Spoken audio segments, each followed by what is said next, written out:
Mesdames, Messieurs, bonjour et bienvenue à ce premier labo de Graphitech 2013. Dans cette journée dédiée au cross-média, j'ai réuni un panel d'experts qui partagent des expertises totalement différentes autour d'un thème majeur qui est la place du print ou de l'imprimé dans le parcours cross-média ou encore la complémentarité de l'imprimé et de la communication digitale. Donc si ce que je vous ai dit n'a pas été très clair, ne vous inquiétez pas, nos invités vont se charger d'éclaircir la situation. Donc par ordre d'apparition à l'écran, nous aurons Frédéric Yann, directeur général du groupe Sego, Christophe Delabre, directeur commercial de Point 44, Jean-François Marie-Nissen, directeur général de Soreat, et Eric Muntz, PDG de l'agence Capture, qui sera le pure player web de notre tour de table. Donc dans ce tour de table, j'ai réuni et je les remercie officiellement d'avoir accepté cette invitation. J'ai réuni des experts de l'impression, de grands spécialistes de l'impression offset et de l'impression numérique, et aussi, vous verrez que tous travaillent de façon très efficace avec le média numérique. Donc pour commencer, Frédéric Yann, directeur général du groupe Sego. Sego est un des plus grands imprimeurs industriels de France qui imprime, excusez du peu, le Figmag, le Nouvel Obs pour Air France, Nespresso, Campéol, Club Med, quelques-uns de vos clients. Frédéric, présentez-moi votre groupe à travers aussi son activité pré-presse, Prémédia peut-être. Bonjour Patrick. D'abord, je suis directeur général adjoint du groupe Sego. Voilà. Et le groupe Sego est un groupe français, privé, qui fait 63 millions d'euros de chiffre d'affaires, qui emploie 450 personnes et qui couvre toute la chaîne graphique par l'intermédiaire de structures spécialisées. Alors c'est vrai qu'on est connu comme étant un grand imprimeur. Tu as cité quelques-uns de nos clients. On imprime 100 000 tonnes de papier par an. C'est vrai que c'est important. Mais ce qui nous caractérise certainement, c'est ce que je disais préalablement, c'est-à-dire de couvrir toute la chaîne par l'intérieur de structures spécialisées. Et nous avons un pan d'activité qui me tient à cœur, c'est ce que j'appellerais le pré-média, d'autres disent le pré-presse, enfin bon, c'est compliqué, hein, tout se cherche en ce moment. Où là, on a une centaine de personnes qui travaillent, on fait 11 millions d'euros de chiffre d'affaires et on produit beaucoup de choses dans une stratégie de communication globale. 11 millions de chiffre d'affaires, ça représente 25% du chiffre du groupe à peu 18%, près. 18%, 63 millions on fait, hein, donc ça fait 18% de notre chiffre d'affaires avec 100 personnes. Voilà. Mais une chose qui est particulière, c'est que ce que nous produisons dans nos unités de pré-média ou de pré-presse n'est pas imprimé chez nous pour 90% de ce que nous réalisons. Donc il y a une véritable indépendance autour de tout cela. D'accord. Alors on va ensemble évoquer l'offre cross-média, puisque c'est le thème du jour, que vous avez développé auprès de clients prestigieux. Donc donnez-nous tout d'abord, et chacun sera ensuite amené à partager cette définition, quelle est votre définition à vous du cross-média et comment est-ce que vous l'appliquez concrètement avec des exemples clients réels? Je ne sais pas s'il y a une stratégie, une définition du cross-média. Ce que je peux dire, c'est que 100% de nos clients ont une stratégie de communication globale. Une stratégie de communication globale, ça passe par le print, ça passe par le web, ça passe par les tablettes, ça passe par les smartphones, ça passe pour certains par la télé, la radio, etc. Donc une chose est sûre, c'est que 100% de nos clients travaillent dans ce domaine-là. Et si je prends notre activité en amont de l'imprimerie, on a 40% de presse magazine, 55% de clients directs et 5% d'agences de com ou de packaging. Et ça fait bien longtemps que tant la presse magazine que les donneurs d'ordre directs travaillent dans tous ces domaines-là. Et vous, en tant que spécialiste, donc on disait auparavant photograveur, qui était un des métiers de l'imprimerie, en tant que spécialiste de l'impression, quand avez-vous commencé avec le média digital? Quand avez-vous établi cette stratégie print plus autres médias? En fait, ça date de la fin des années 90. Je disais qu'on avait 55% de donneurs d'ordre en client direct. Et ce qui est intéressant, c'est qu'on travaille beaucoup dans le voyage. Donc on a des clients prestigieux comme le Club Med, Kuoni, Thomas Cook, UCPA, Pierre et Vacances, Center Parcs, Euro Disney. Et ces gens-là ont très rapidement eu un centre de gravité qui s'est déplacé du print vers le web. Et donc, tout naturellement, on a eu une grande chance de pouvoir les accompagner, de pouvoir travailler avec eux et d'offrir des prestations de services qui pouvaient couvrir tous ces domaines-là. Donc, on a développé des outils full web qui permettent à nos clients de travailler et d'alimenter les différents canaux. Donc on sait produire en automatique ou pas des catalogues, on sait alimenter leur site web, on est interconnecté sur les systèmes d'information de nos clients et de ce fait, on alimente tous leurs vecteurs de communication. Et ce sont vos clients qui se sont adressés à vous pour réaliser leur communication digitale, ou c'est le groupe Sego qui, ou à travers ses filiales, qui est allé chercher ces clients? Comment est-ce que ça s'est passé? Alors c'est très variable. Il y a des clients, dans la presse magazine, il y a une vraie volonté pour les grands éditeurs comme Lagardère, Mondadori ou Prisma Presse, il y a au moins un fondamental, c'est d'essayer de maîtriser en interne cette stratégie. Par contre, nous, on les alimente en termes de contenu. Quand on travaille pour le print, on travaille en même temps pour les activités digitales. En ce qui concerne les 55% de clients directs, on essaye une chose, c'est de toujours être proactif et d'essayer de proposer chaque saison. Dans le voyage, c'est tous les 6 mois qu'il se passe quelque chose ou qu'il se passait quelque chose. Le voyage, c'est un peu compliqué aussi en ce moment. On essaye à chaque fois d'améliorer des choses. Donc tout naturellement, on s'est orienté en leur proposant des outils, de la structuration de données, de l'alimentation multicanal. Et voilà. Donc vous avez développé une offre qui s'adaptait à ce que vous pensiez être, vous avez vu être ou compris être la demande et le besoin de vos clients. Tout à fait. En fait, depuis 1999, nous n'avons pas remporté un appel d'offres, puisque tout se passe par appel d'offres souvent international, sans cette dimension multicanal. C'est-à-dire que toutes les données que nous produisons, on va développer des outils qui permettent d'alimenter au mieux les différents canaux de distribution, soit par des choses que nous réalisons nous-mêmes, à travers des tablettes graphiques. J'en parlais tout à l'heure, une application par exemple dans le domaine de Campéole qui fait du camping, ou avec des clients comme Air France, voilà, où on fait les applications tablettes après avoir fait les choses traditionnelles que tu citais tout à l'heure et qui existent depuis bien longtemps. Vous pouvez nous en parler plus en détail d'une application concrète où on voit que nos auditeurs, nos téléspectateurs voient le lien entre print et médias digitaux? Je peux prendre 3 exemples qui me tiennent à cœur parce que les origines sont extrêmement différentes. On a quelques beaux clients, comme je le citais tout à l'heure, mais on a des belles marques comme Air France. Air France, et c'est intéressant parce que ça montre aussi la stratégie du print. Il y a bien longtemps, on s'est senti un peu seul, Sego, et on a monté une structure qui s'appelle Print Alliance, qui était la réunion de 2 compétences, de 2 groupes privés qui se sont alliés pour essayer de donner une offre à un grand client comme Air France. Donc on a commencé par imprimer des magazines, par faire le traitement des images et donc être les garants de la qualité de ce qui était à l'intérieur de produits comme Air France Magazine ou Air France Madame. Et puis toujours avec le groupe Progevia qui travaille avec nous sur ce sujet-là, on a été plus loin et aujourd'hui on réalise, ça fait 18 mois maintenant, qu'on réalise toutes les publications iPad pour Air France Magazine et Air France Madame. Elles sont gratuites, téléchargez-les, c'est des beaux magazines. On a des beaux avis qui sont sur ces sujets-là. Et puis notre partenaire Progevia est en train de développer un site web pour eux qui s'appelle Travelby et qui sera, je l'espère, un très beau produit pour Air France. Donc là, on est vraiment dans une couverture globale dans le cas d'Air France et où on vient historiquement du print. Et partagez-vous des données entre le print et le 100%. Et le digital? 100% des données sont partagées. Les images sont partagées. Alors on a des contraintes fortes, c'est Air France. Il y a des contraintes juridiques qui sont importantes. Il y a un éditeur qui s'appelle Gallimard qui produit Air France Magazine, Condé Nast qui produit Air France Madame. On a nous-mêmes des contraintes pour sortir les applications iPad. Voilà, donc c'est important. Donc là, ça vient vraiment du print. Et un autre exemple? Oui, un autre exemple peut-être, quelque chose d'intéressant, parce que je crois que c'est la première application dans le domaine du camping.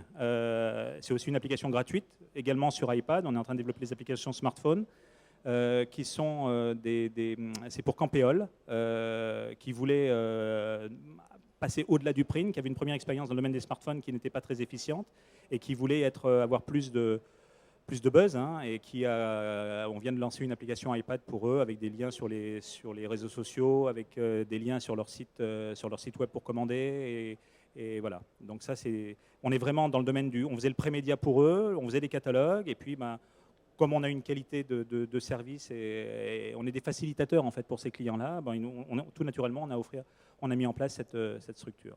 Et puis peut-être un troisième exemple, parce qu'il faut aller vite, Fauchon, et ça on est très fiers aussi de ce client qui a une image absolument merveilleuse, et on ne travaillait pas avec eux, ni en print ni en pré-média. Fauchon est un nouveau client pour vous. C'est un nouveau client qui est venu purement par le digital. On a développé pour eux tout un outil. Ils avaient besoin de modernité, d'améliorer leur image, de la moderniser certainement. Et ils avaient des commerciaux internationaux. Et on a développé des applications privées sur iPad pour leurs commerciaux internationaux. Et aujourd'hui, les iPads remplacent 100% du papier. Donc vous continuez à imprimer du papier ou non pour Fauchon? Il se trouve qu'avant on n'imprimait pas pour Fauchon et que maintenant on imprime pour Fauchon en plus d'avoir commencé par le digital, ce qui est assez sympathique. Donc vous êtes un pur player multimédia en quelque sorte. On est un imprimeur qui essaye de soigner. Voilà. Alors vous êtes deux mots. Nous avons retenu que votre point fort de différenciation auprès de vos clients était la maîtrise de l'univers. Vous m'avez parlé lors de la préparation de cette émission de maîtrise de l'univers du client. Et vous œuvrez comme facilitateur. En deux mots pour conclure, Frédéric. En fait, il y a des choses qu'on sait très bien faire. On a la chance d'avoir des clients qui sont extrêmement fidèles. J'ai amené un catalogue du Club Med parce que ça va faire 20 ans qu'on travaille avec eux et qu'on produit tout leur catalogue et qu'on alimente depuis bien longtemps leurs différents circuits print ou digitaux. Mais il y a des choses qu'on maîtrise bien. La presse magazine, on la maîtrise parfaitement. On croit bien savoir ce qu'attendent les éditeurs et la façon dont ils peuvent évoluer. Il faut les accompagner. Ils ont des besoins d'internalisation. Il faut les accompagner dans ce domaine-là. Il y a des choses à faire. Il y a des domaines qu'on maîtrise bien, comme le voyage. Aujourd'hui, je pense qu'on est pertinent dans la réponse du voyage. On a aussi des clients que je citais tout à l'heure qui ont eux-mêmes du mal et se restructurent en permanence. Et ils doivent pouvoir s'appuyer sur des gens qui maîtrisent l'univers du voyage. On ne travaille pas qu'avec du voyage, on fait des câbles opérateurs, on travaille dans le jouet avec des gens comme Toys R Us, etc.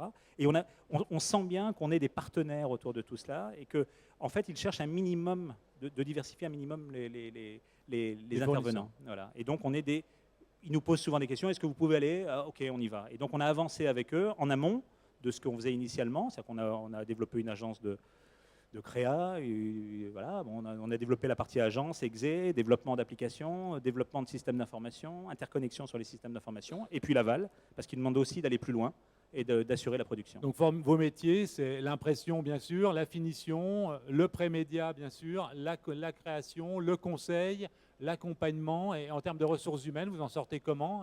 Oui, on fait de l'audit aussi, donc c'est des choses qu'on ne faisait pas il y a quelques années et que nos clients nous demandent aujourd'hui. Comment on fait? C'est très compliqué parce qu'on est une entreprise qui a quelques années maintenant et on doit gérer nous-mêmes le changement. Et cette gestion du changement, elle passe par des investissements dans les hommes. On investit dans des gens qui sont des savoir-faire que nous n'avions pas jusqu'à présent autour de la création, par exemple, des directeurs de création ou ce genre de choses, mais aussi dans le développement informatique. On est de plus en plus performant dans ces domaines-là. Dans la gestion de projet, ça, c'est des choses qui sont importantes. Et puis on essaye aussi, autant que faire se peut, de former et d'essayer que nos collaborateurs restent avec nous le plus longtemps possible, avec, je dois le dire, pas mal de succès. On est très contents. Malheureusement, l'impossible nul n'est tenu. Il y a quelques personnes qui n'arrivent pas à suivre et pour eux, ça va devenir très compliqué, indéniablement. Mais c'est le grand enjeu, c'est la gestion des ressources humaines. C'est plus une histoire d'achat de logiciels ou d'achat de trucs comme ça. On n'est plus là-dedans. On est vraiment dans la gestion des hommes. Merci beaucoup. Pour terminer, le dernier mot, vous êtes fidèle aussi à vos partenaires commerciaux. Donc, donnez-nous un fournisseur en impression numérique. Quelle est votre stratégie Alors, on a parlé que de cross-média, enfin que de digital. On n'a pas parlé de print. En print, on est passé, on est vers une diminution inéluctable des volumes et on passe d'une logique de volume à une logique de valeur. Ça c'est certain. En impression digitale, alors tu parlais d'un partenaire avec lequel nous travaillons beaucoup qui s'appelle Kodak, que nous avons choisi pour l'impression digitale. On est vraiment... Il y a un bel avenir au papier pour peu qu'il ait de la valeur ajoutée. Il faut de la valeur ajoutée au papier. Le papier est un support magnifique. On fait des produits qui sont magnifiques. C'est un porteur unique pour la publicité qui n'a pas été remplacé jusqu'à présent. Il faut des produits à forte valeur ajoutée. Il n'y a d'avenir que pour les produits à forte valeur ajoutée, et notamment en digital. Merci beaucoup. Eh bien, ça me permet. Merci beaucoup, Frédéric. Vous pouvez l'applaudir. Pour cette magnifique défense du média papier, Je vais passer la parole maintenant à Christophe Delabre, directeur commercial de Point 44. Point 44 est une imprimerie que l'on appelait de labeur, mais qui brille dans son, ça n'a rien de péjoratif d'ailleurs, qui n'est pas une imprimerie de presse, et qui brille par son dynamisme, son sens de l'innovation et de la communication. Vous avez travaillé énormément sur le développement durable, sur les QR codes, et j'ai lu sur votre plaquette, Christophe, que votre positionnement, c'était se démarquer pour susciter une émotion durable. Christophe, expliquez-nous, complétez ma très courte introduction, expliquez-nous comment votre entreprise est devenue un expert des QR codes, comment vos clients les utilisent, et ce que vous envisagez comme développement dans ce domaine. Alors, avant de répondre à cette question sur les QR codes, je vais juste compléter un tout petit peu les propos de Frédéric. Effectivement, aujourd'hui, avec l'optimisation des coûts, la réduction des émissions de CO2, la multiplication des supports et des écrans, de l'augmentation des coûts liés à la distribution et au financement notamment avec les contributions liées au recyclage.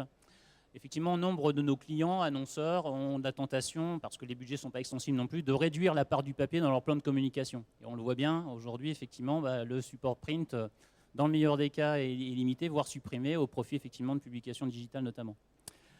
Et là, je rejoins Frédéric tout à fait. On a complètement abandonné la notion d'imprimer toujours plus au profit de la notion d'imprimer mieux.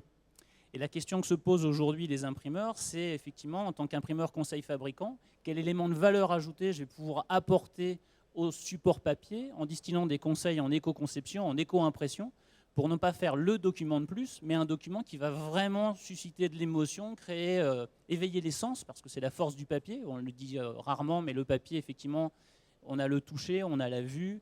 On peut effectivement tout de suite, avec les techniques qu'on utilise aujourd'hui, transformer, sublimer le papier pour qu'encore une fois, le papier puisse réellement laisser une empreinte, non pas sur l'environnement, mais dans l'esprit des gens.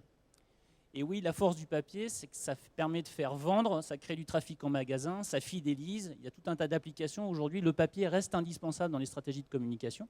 Et d'ailleurs, nos annonceurs l'ont bien compris parce qu'on continue à utiliser du papier, Dieu merci. Alors, la bonne nouvelle, c'est qu'effectivement, les nouvelles technologies arrivent en masse, et notamment avec les technologies QR code, où le fait de positionner donc, un simple élément graphique comme ça sur une petite carte, c'est tout de suite le point d'entrée vers une communication multicanale, en ce sens où la personne équipée d'un document papier, quel qu'il soit, un catalogue comme ici, va pouvoir, avec son smartphone, shooter le QR code et accéder à de l'information sur son mobile. L'information, c'est un questionnaire de satisfaction, c'est une vidéo, un mode d'emploi, des choses qui, en termes d'usage, vont vraiment apporter un plus dans l'utilisation du produit et vraiment informer le consommateur pour qu'il puisse visiblement avoir une relation très forte avec la marque. On apporte un vrai service au client. Et c'est à cette condition-là, et seulement à celle-ci, qu'effectivement le QR code peut remplacer un vrai succès. Force est de constater qu'en France, dans 80% des cas, le QR code renvoie vers un site internet qui n'est même pas mobile. Et chez vous ? Alors, on interdit au client de faire ça. Si le client n'a pas de contenu, on dit non, il ne faut pas le faire. Vous attendez un petit peu, on va investir dans une application, on va investir dans une vidéo, et en fouillant un petit peu, on s'aperçoit que les gens ont du contenu, on peut quand même faire des choses. Mais encore une fois, il ne faut surtout pas se précipiter. Il faut vraiment être pertinent dans l'usage. C'est vous qui les conseillez, leur développer également ce contenu? Alors complètement, et comme le disait Frédéric, on a une phase d'audit aujourd'hui. Effectivement, on fait le point sur l'existant chez le client, quels sont les contenus disponibles qui ont du sens, effectivement, qu'on va pouvoir rendre disponibles depuis le support papier quel qu'il soit au travers du QR code. Un autre aspect des choses sur le QR code, et on passe souvent à côté des choses, c'est le côté données variables. Aujourd'hui, avec les technologies d'impression numérique, on peut imprimer des QR codes qui sont spécifiques à chaque individu. Et là, effectivement, en termes de contenu, ça a du sens. Quand on va scanner le code, la personne affiche son formulaire déjà pré-rempli à son nom. Et là, il y a forcément un phénomène de reconnaissance, de valeur ajoutée, perçue. Et donc là aussi, en termes de fidélisation, de relations avec la marque, on renforce considérablement ces aspects-là. Il y a aussi le côté QR code graphique. Et là, je salue nos partenaires Mobilite, puisqu'on sait créer des QR codes qui sont esthétiquement jolis. On peut fusionner une image à un QR code, et du coup, ça vient un élément de plus que les créatifs peuvent intégrer pour scénariser le code et, encore une fois, renforcer toute sa valeur ajoutée. Ça passe également par des certifications ISO. Aujourd'hui, les codes, en tout cas ceux développés par Mobilite avec les QR+, sont certifiés ISO et donc marchent. Là aussi, on s'affranchit des contraintes techniques de lecteurs ou d'applications pour lire les codes. Nos codes marchent. Et ça, c'est aussi un gage de sérieux et de pérennité dans la relation avec nos clients. Donc pour conclure, c'est qu'effectivement aujourd'hui, intégrer les nouvelles technologies avec les QR codes, avec l'impression numérique, travailler sur des supports papier, comme le disait Frédéric tout à l'heure, je rebondis un peu dessus, mais des papiers de création, on va travailler sur des formats, sur des découpes, sur des finitions, pour faire en sorte qu'on puisse apporter de la valeur ajoutée au support imprimé, quel qu'il soit. C'est un packaging, c'est une PLV, c'est des feuillets, des dépliants, des brochures, pour redonner vraiment du sens à la communication. Et cette com papier, ça permet encore une fois de recruter, de vendre et de fidéliser de la clientèle. Donc, Nous, les imprimeurs, ouais, je termine effectivement, on n'est plus des imprimeurs de labeur, mais des imprimeurs de valeur. Et valeur avec un S. Le papier aujourd'hui, c'est pas un déchet, quoi. C'est un support qui est naturel, qui est biodégradable, qui est recyclable. La filière papetière, graphique, elle a pris le problème de l'environnement à bras-le-corps. Nombre d'usines aujourd'hui, où presque sont toutes certifiées ISO 14001, les imprimeries aussi. On parle d'éco-conception, il y a Ecofolio qui permet de recycler du papier dans de bonnes conditions. On est prêt, quoi, aujourd'hui. Il ne faut vraiment pas considérer le papier comme un déchet, mais comme un élément de valeur ajoutée dans la relation client. Vous êtes un imprimeur de valeur, on avait un facilitateur, donc on est bien loin des noircisseurs de papier d'il y a 30 ans, donc en fait. Hein. Très clairement. Bravo Christophe pour cette présentation. On reviendra ensuite aux échanges. Et pour rester dans la très grande famille des imprimeurs et des industries graphiques, je vais maintenant passer la parole à Jean-François Marinissen, qui est directeur général de Soreat. Alors, ce qui est très intéressant, c'est que Soreat est une entreprise qui, je lis en 3 lignes, en 85 a débuté son activité par la reprographie de plans techniques, donc reprographe de plans. En 2010, intégration d'une agence de marketing et de communication. En 2011, grâce à DirectSmile et de DMS, Soreat s'est équipé des dernières technologies d'impression numérique et d'impression de données variables. Et, avant de vous passer la parole, votre message téléphonique, qui ne dure pas très longtemps quand on appelle votre entreprise, dit tout. Marketing, communication, cross-média et impression. Tout est dit, même dans cette annonce. Alors, maintenant, à vous de compléter, cher Jean-François. Alors, merci de me donner la parole. Alors, en fait, notre entreprise, c'est vraiment basé sur les campagnes marketing cross-média pour les PME. Ça, c'est vraiment le cœur de cible, c'est pour les PME qu'on a décidé de travailler. Donc, on a commencé, en fait, avec de la VDP, tout simplement.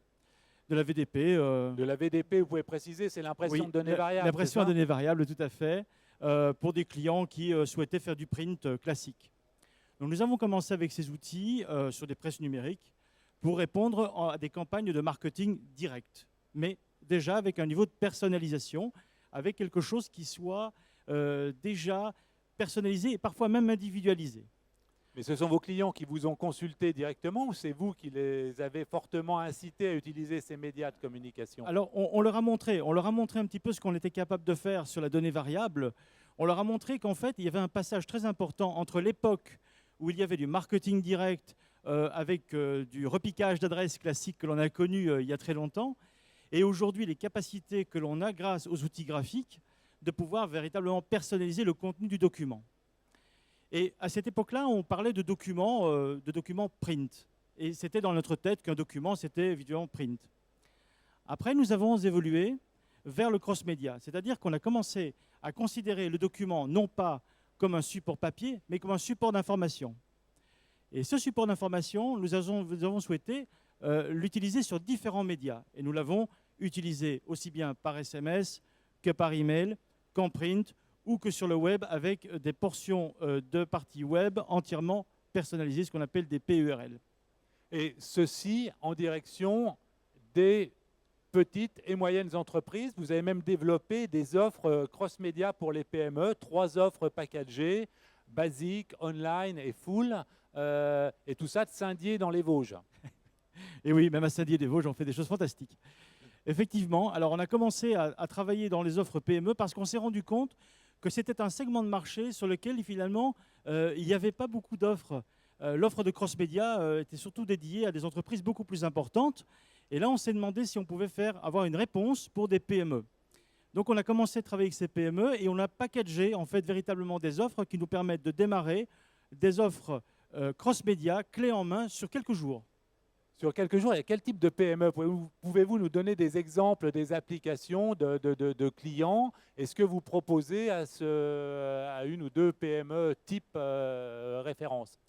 Alors, par exemple, dans le domaine automobile, on a travaillé sur des campagnes cross-média pour des invitations de nouveaux véhicules.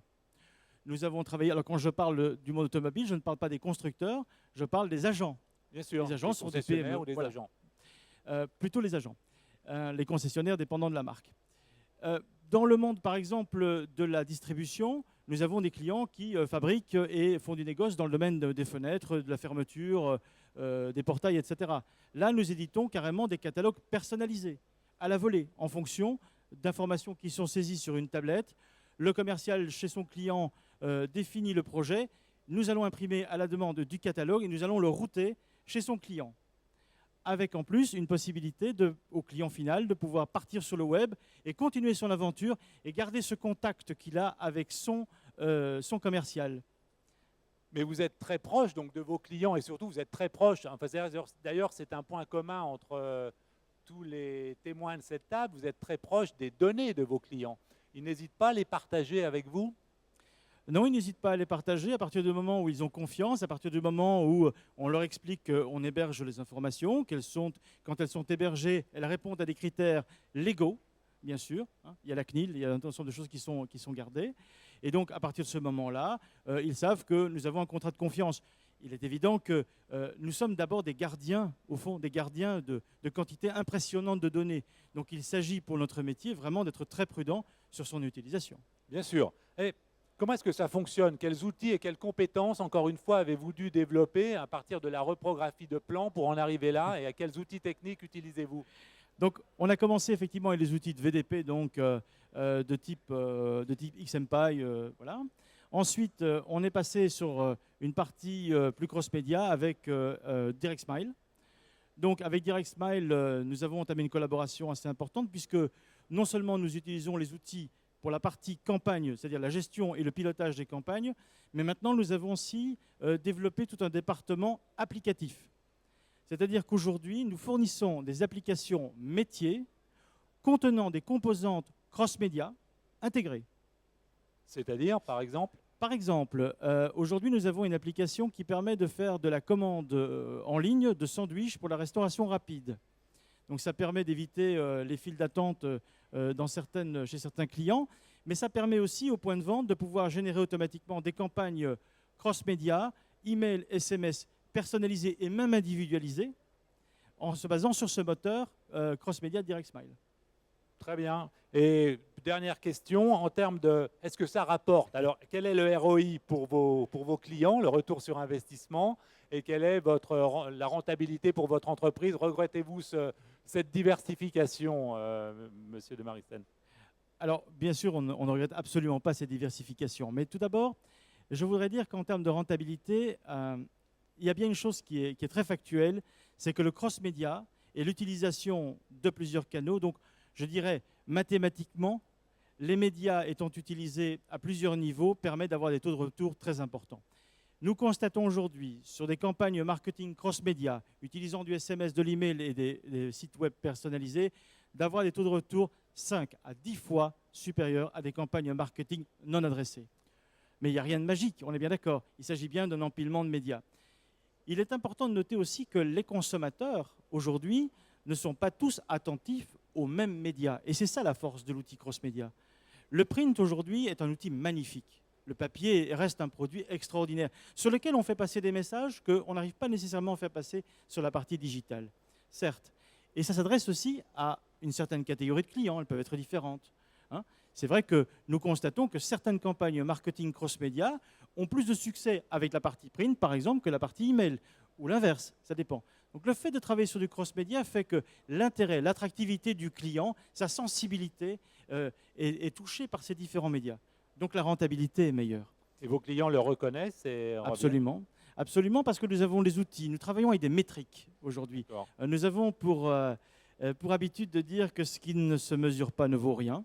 Donc nous mesurons. C'est votre expérience d'ingénieur qui vous a amené à... Probablement. Merci beaucoup. Merci beaucoup, Merci beaucoup Jean-François. Et Nous allons maintenant échanger avec Eric Muntz. Alors, c'est le pure player web de la table, PDG de l'agence Engage. Alors, son CV très rapidement, expert de la relation client, essentiel de sa carrière dans le monde de la communication, de très grands groupes. Et Eric va nous parler de Engage et des liens que Engage a engagés avec le monde du print et comment et où vous situez le print dans le parcours client. Et d'abord, pourquoi le nom Engage? Peut-être intéressant. Alors tout d'abord, bonjour. Le mot engage nous est venu assez naturellement parce que la valeur du client correspond à son engagement avec la marque. Aujourd'hui, autour de cette table, j'ai entendu des discours d'experts très intéressants qui m'ont interpellé. La première interpellation, c'est cross-média. Ça a d'abord été l'empilement des médias ou ça a été l'ajout des médias, mais je n'ai pas encore entendu le mot complémentarité des médias. Et quand on mesure la valeur d'engagement, qui est assez simple, hein, c'est quand un consommateur parle et converse avec une marque, c'est un meilleur client pour cette marque que quand il ne lui parle pas. Donc notre métier est de rajouter de la proximité entre un client et la marque. Alors pourquoi digital? Parce que je suis un homme de données et la donnée n'est pas la duplication de dire je vais personnaliser un catalogue. C'est fondamental de personnaliser des catalogues. Moi, quand j'envoie 1 million de mails sur une base de données d'1 million de personnes, ce million de mails, il n'y en a pas 2 qui soient similaires. Il y a des facteurs de personnalisation, des données variables qui s'imbriquent absolument partout. Quand on communique, le client, nous tous consommateurs, on a ce que l'on appelle une expérience digitale, une superposition de points de contact. Malheureusement pour les marques, il y a des jours où je préfère l'email et des jours où je préfère le postal. Et c'est pour la même marque et c'est parfaitement imprévisible. Le postal, c'est le papier, nous sommes bien d'accord. Oui, je n'arrive pas à envoyer encore de mail par la poste et en revanche, je n'arrive pas encore à mettre digital du papier. Le papier, évidemment, rentre dans nos stratégies de relations clients, puisque, effectivement, ces valeurs que donne le papier, c'est de la proximité. Pour le luxe, c'est obligatoire. Pour le voyage, c'est quasi obligatoire. C'est des domaines, ça permet d'éveiller les sens, comme j'ai pu l'entendre. En revanche, la donnée, pour moi, la donnée variable, ce n'est pas seulement la personnalisation. C'est aussi les centres d'intérêt, c'est aussi les modes de communication. Est-ce que la semaine dernière sur Facebook, j'ai dit que le voyage était formidable? Est-ce que la semaine dernière sur Twitter, j'ai dit que j'avais été super mal reçu dans ce magasin? Et ça fait partie des données que je dois intégrer dans mon engagement. Alors, ce qui est intéressant d'un point de vue de garçon du digital, c'est que nous avons accumulé ces données, on a accumulé cette connaissance client, et on s'aperçoit, bizarrement, que mieux on connaît un client, mieux on converse avec lui, plus on rajoute de la proximité, et plus on crée de valeur. Alors, malheureusement, dans tout ce que j'ai entendu, le mot cross-média, ça voulait souvent dire je fais une partie print, une partie web, une partie appli mobile, souvent avec le même contenu, présenté de la même façon, avec une personnalisation ou pas de personnalisation. Et dans nos expériences, on s'aperçoit que quand je consulte une appli mobile, je ne lui demande pas la même chose qu'un site web. Quand je consulte un magazine, je ne lui demande pas la même chose qu'une appli iPad. Ce n'est pas vrai. Quand j'ai un comportement sur l'iPad, je demande d'autres choses, d'autres interactions, d'autres interactivités qu'avec une valeur papier. Cela ne veut pas dire que le papier n'a pas de valeur, mais chaque média a sa spécificité et notre métier, c'est de mettre l'ensemble de ces spécificités en cohérence. C'est un peu ce que proposaient nos confrères imprimeurs, en fait, eux étant partis du print et débouchant sur des médias beaucoup plus digitaux. Vous avez un parcours, entre guillemets, inverse. Oui, j'ai un parcours un peu inverse. C'est-à-dire que j'ai commencé quand j'étais petit dans la publicité classique. À l'époque, c'était la réclame. Ah oui, parce que je suis déjà très vieux. Et aujourd'hui, je fais du digital, ce qui est de l'ère postmoderne. En clair, je vais vous raconter une histoire en 1 minute. Il y avait un très gros donneur d'ordre qui a fait un appel d'offres. Et ma proposition était l'hyper-personnalisation du print. Et l'hyper-personnalisation du print, c'est-à-dire que je voulais traiter chaque imprimé que j'envoie à mon client qui fait partie de mon club de consommateurs comme un document unique. La réponse de mon client a été de dire « ce n'est pas possible ». Or, je sais que c'est possible puisque Patrick me l'a démontré. Et je crois que toute cette filière, le gros travail à faire est de convaincre les donneurs d'ordre que c'est possible. Parce que nous, les données variables, aujourd'hui, nous les maîtrisons parfaitement bien. Et quand on veut l'intégrer dans le parcours client, dans l'expérience client, c'est vrai que j'ai un tropisme digital fort. J'ai monté cette société en l'an 2000. L'an 2000, c'est il n'y a pas très longtemps, mais dans le web, c'est une éternité. Vous vous rendez compte, 13 ans de web, c'est normalement, c'est 60 ans d'une vie normale. On a déjà subi dans le web 5 révolutions. Et qui connaissait Twitter il y a 2 ans? Qui connaissait Facebook il y a 5 ans? Qui connaissait Google il y a 10 ans? En revanche, ce que je demande, moi, en tant qu'agence de communication, spécialiste de la relation client, spécialiste de l'expérience client, je demande à ce que la filière fasse des efforts importants pour convaincre nos clients que nous avons en commun de dire que les données variables sont l'asset numéro 1 des entreprises. On voit tous Google a les données, Facebook a les données, et les entreprises ont les données qu'ils n'utilisent pas. Ça veut dire que les entreprises passent à côté d'un gisement colossal de valeur qui est l'hyper-personnalisation. Merci beaucoup Eric. Christophe veut réagir. Oui, parce qu'effectivement, avec les QR codes, il y a un aspect dont je n'ai pas parlé, c'est la mesure des scans, du nombre de scans, où ça a été fait, à quel moment. Et puisqu'on traite de la donnée variable, vous avez bien compris qu'on peut suivre un encart presse, par exemple, dans le temps. Tel titre de presse a donné combien de retours, etc. Et d'ailleurs, on s'aperçoit que la force du papier, c'est extraordinaire. Même sur un quotidien régional, 6 mois après, on avait encore un nombre de scans significatif sur un quotidien, pour la petite anecdote. Mais force est de constater que parmi les gens qui ont intégré des QR codes dans leurs documents, je pense qu'ils ont complètement occulté l'aspect remontée d'informations dans leur stratégie. Combien d'entre eux ont mis en place des outils de suivi statistique? Aucun, ou très très peu. En tout cas, il faut se battre pour le vendre. Et je pense qu'aujourd'hui, effectivement, on passe à côté du meilleur. On a la technique pour pouvoir le faire, pour remonter les informations, pour mettre en place de bases de données qui sont effectivement plus pertinentes dans la valorisation du message qu'on peut faire passer. On a les technologies pour imprimer. Donc effectivement, messieurs les annonceurs, ou messieurs et mesdames les annonceurs, prenez conscience de cela. Nous, on est prêts, quoi. Donc on vous attend. Merci beaucoup. Jean-François, vous voulez rajouter quelque chose à cela, ou Frédéric, pour nous approchons de la conclusion? Je voudrais dire aussi que les données, effectivement, sont très importantes. Les clients ne s'imaginent pas les quantités d'informations qu'ils possèdent sur leurs clients et ce qu'on peut en faire. Il y a en fait une donnée aujourd'hui qui commence à venir avec le temps, c'est ces fameuses notions de CRM. Qui, il y a 15 ans, parlait vraiment de CRM, qui parlait de ce genre d'outils? Aujourd'hui, on constate que c'est intéressant. Et on ne fait pas suffisamment avec ces données, on ne les traite pas suffisamment. Donc c'est très important aujourd'hui de les utiliser, d'utiliser aussi tout ce que j'appellerais les données de transaction, c'est-à-dire tout ce que le client va au fond consommer de manière à pouvoir enrichir de manière permanente les bases de données et pour pouvoir avoir un système de triggering, donc de pouvoir avoir une réaction qui est faite en fonction de l'utilisation des données. C'est par exemple le cas très fort dans le domaine de l'automobile. L'automobile, c'est un domaine dans lequel les concessionnaires ou les agents ont énormément d'informations sur les clients. C'est impressionnant. Qu'ils n'utilisent pas. Qu'ils n'utilisent absolument pas. J'en témoigne.